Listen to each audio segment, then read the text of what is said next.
Have you ever had those moments where, to others, everything about you seems just fine, but deep down, you know you could have gone further? You perform composed and steady in meetings, telling friends, "I'm okay." Yet, an indescribable sense of gap often ripples through your heart. You are not without goals or talent. It's just that every time you approach that potentially better self, you pause.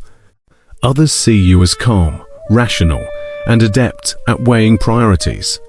But few know, you often question in the dead of night whether you are avoiding something. You have heard many say you are stable or you are not greedy, but you also know you do not truly lack the desire for more. You are not indifferent to being seen, recognized, or chosen. You simply learned too early to conceal such longings. You have considered change, attempting a genuine breakthrough, but the heartbeat of nearing the unknown unsettles you too much. Thus you prefer retreating to the familiar comfort zone, preferring to appear content rather than let others detect your unease. You have envied those who dare to go all in, secretly wondering if your life might differ had you been bolder back then. Yet these thoughts circle in your mind briefly before you suppress them, as if they never existed. Your standards for yourself are neither low nor high. You say, "I'm not greedy," but you know it is a cautious form of self-consolation. You do not lack the drive to progress. You fear losing control. You do not avoid ideals. You fear failure. You are not without motivation. You are too acquainted with the sting of rejection, so you choose not to start. You do not claim past wounds or admit wanting more, because acknowledging it would mean confronting your true self. So you opt for steadiness, calmness, restraint, and the version of yourself unlikely to face criticism. You know certain opportunities you could have pursued, relationships you could have drawn closer, yet you always step back at the critical moment. You are not blind to chances. You simply dare not claim them, having grown accustomed to seeming not that desirous. In your world, voicing a wish equates to vulnerability. Revealing desire risks rejection. Gradually, you honed rationality into instinct and impassivity into habit. You act like an observer, yet deep inside, regret simmers. That self you could have become feels ever more distant. You feign indifference to shield the part of you that yearns. You fear being seen through, even more being mocked, so you pretend never to have cared deeply. But you know it is not lack of ability or true satisfaction with the status quo. Rather, your mastery of containing emotions, hiding edges, and evading risks makes you seem mature, yet distances you from your authentic self. You habitually rephrase, "I'm not sure," as "it's fine with me." You swiftly gauge what a situation demands and deliver the fitting response. You stay silent in disputes, ease awkward tensions, and say, "I'm flexible in group decisions." You are not without opinions. You are too practiced at concealing your leanings. You have cultivated the skill of not burdening others, even at the cost of repeated concessions. You can joke with friends about having no goals, when in truth you dare not voice that vast dream. You smile and toast at gatherings, then quietly clear dishes in the corner, as if serving well ensures your place. You wrap refusals in "let me think about it," swallow anger for a polished smile. You calibrate yourself to a volume that is just right, neither loud nor pushy, nor out of line, never causing worry. You expertly play the person least needing concern, thus becoming the most easily overlooked. You are not unwilling to voice true thoughts. You simply know they may not be received. You learn to comfort others at fitting times and forgive yourself at unfit ones. You clearly want to draw near someone, yet deliberately speak contrarily. Avoid, feign indifference, terrified of being read. You envy those bold in love and pursuit, yet dismiss your own desires as whatever. You tell yourself this is fine for now, knowing full well you do not want it to stay this way. You avoid high profiles and high hopes, aware that hope brings not only joy, but potential loss.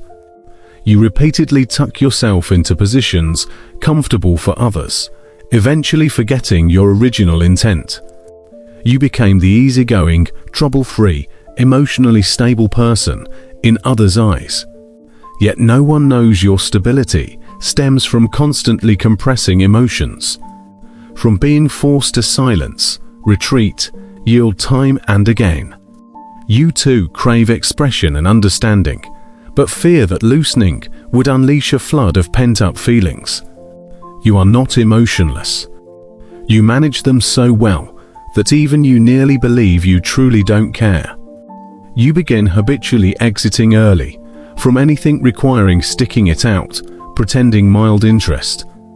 You are not unattempted at reaching for what you want. You break just before touching it. You would rather others see you as laid back than reveal your true inner hunger. You never position yourself as the focus, nor expose emotions overly, having habituated to concealment. You know the feeling of being seen but not understood, so you opt out of the risk. You don the shell of compliance, modesty, agreeability to blend without standing out or isolating. But you know that is not your true form. It is merely your protective armor. Your retreat is not from lacking desire, but from never believing you deserve to pursue. Each approach to that better self stirs unease, like stepping on potentially collapsing ground. You do not refuse to step forward. A voice always warns, you might fail. Your psyche developed hypersensitive prediction. Detecting exposure risk triggers preemptive withdrawal. You grew cautious, quiet, yielding, building an invisible wall against judgment. This is a coping mechanism, an evolved self-protection for survival. It arises not from laziness or evasion, but from fear, shame, and prolonged misunderstanding. Yet it does not mean you lack desire. You simply habituated to hiding it beyond words, beneath gazes, before actions. You excel at analysis, observation, avoidance, but grow unpracticed at admitting I want. You trained rationality to dissolve sensitivity, self-mockery to suppress impulse, logic to mute emotion.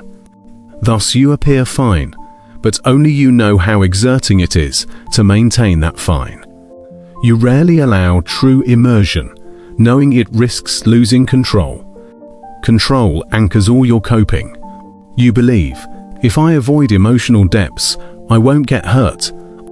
You use distance for safety, denial against longing, hesitation against urge. You are not unmoved.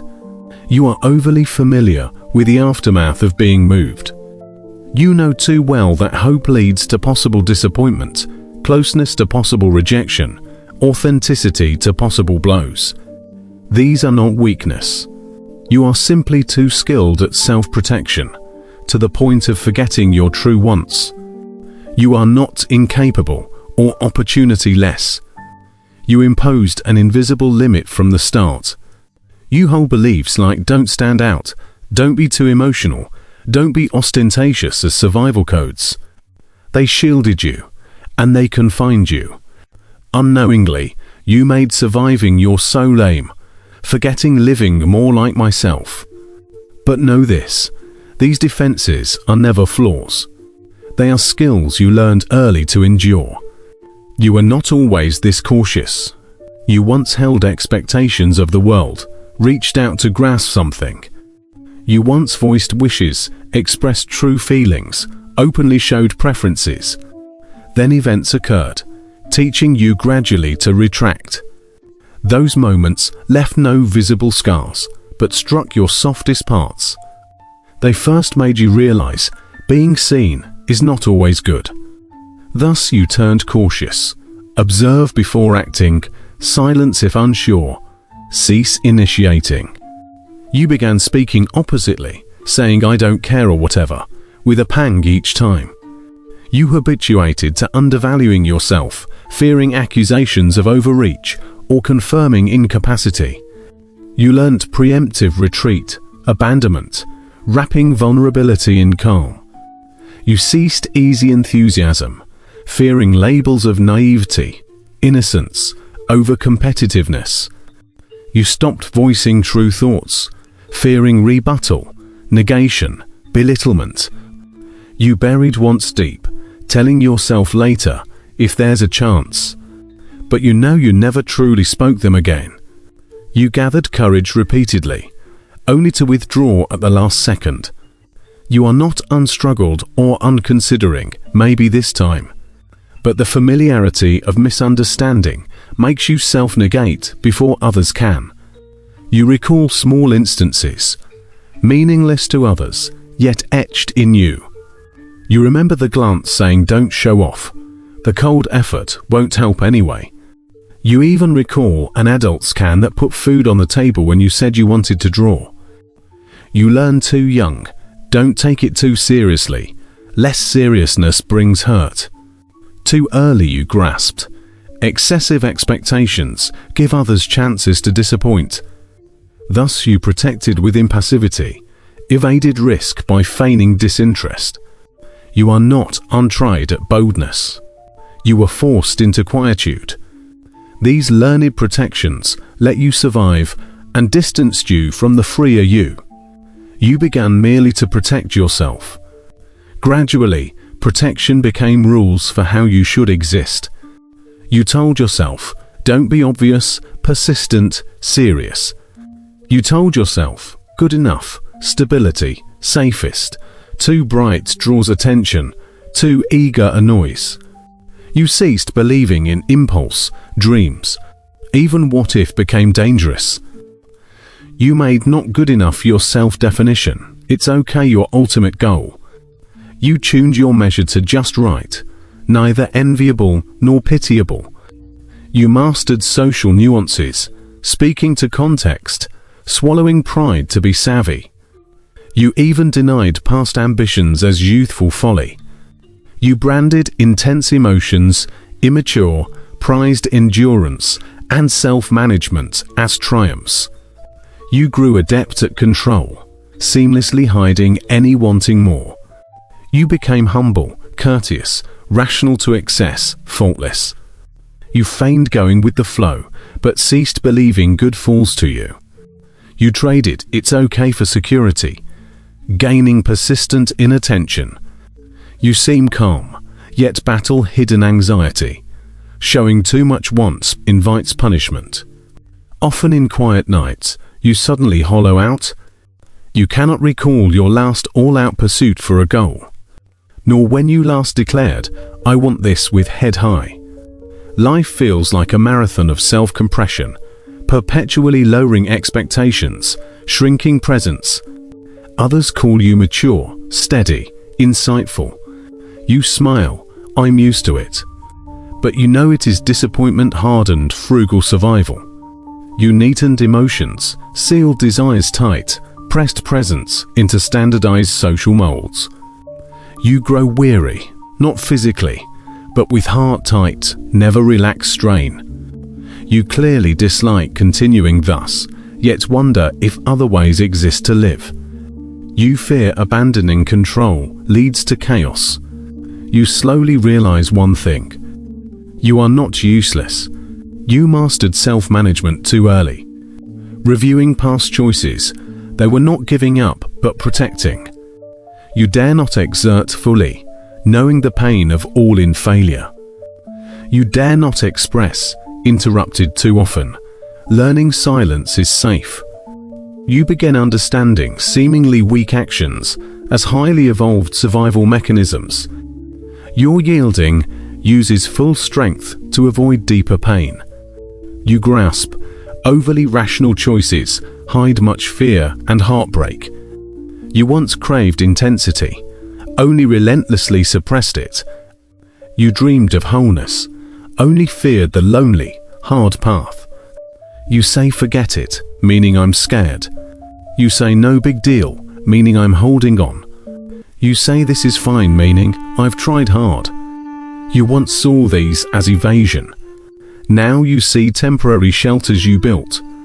You once believed undeserving of more. Now you dare think, perhaps misjudged too long. You thought you were yourself. Actually, you were safe for others. You softened toward yourself, ceasing hasty self-blame, forced cheer up.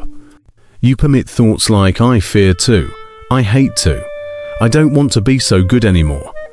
You see, once despised retreats protected you through misunderstood moments. You know, perceived failures stem from never being properly held. You understand, hesitation is not laziness, caution not cowardice, silence not surrender. They are your survival modes, overused, making you forget your original self. You can pause, not for wrongdoing, but because you finally deserve a hug. You can ponder the real you, once loud, bright, unafraid of mistakes. Not to blame the present you, but to say, you never lost that part, just hid it too long. You begin redefining old terms. Bravery, no longer fearless, but willing to approach despite fear. Freedom, no longer bold adventure, but allowing wants. Expression, no longer impulsive venting, but acknowledging my voice. You begin exhaling. Not because improved, but no longer forcing perfection. You finally allow slowness, softness, less strength, less sensibility. You wonder, without being needed by others, who could you become? You permit wanting things, even if unrealistic, unstable, undignified. You drop, this is enough, for I want to get closer. You cease rushing to forgive all past. Gently say, I understand you. You stop forcing breakthroughs. First embrace the self never allowed to cry. You begin living gently, not enduring for approval. You lingered too long in safety, momentarily forgetting light. You imagine, if the childhood you craving to run saw now, might extend a hand, let's go. You know you are still recovering. You know some wounds ache, defenses linger, escapes tempt. But this time differs. This time, no self-rebuke for back to start, but I'll go slow with you. This time, no gritted advance, but willingness to squat and hug yourself on falls. You cease fearing change, no longer defining worth by outcomes. You accept process, hesitation, back and forth, authenticity. You allow forward in unknown, without full preparation. You need not prove yourself, finally knowing you inherently hold value. You finally grasp, healing is not becoming brand new. It is, bit by bit, remembering the once authentic and brave you.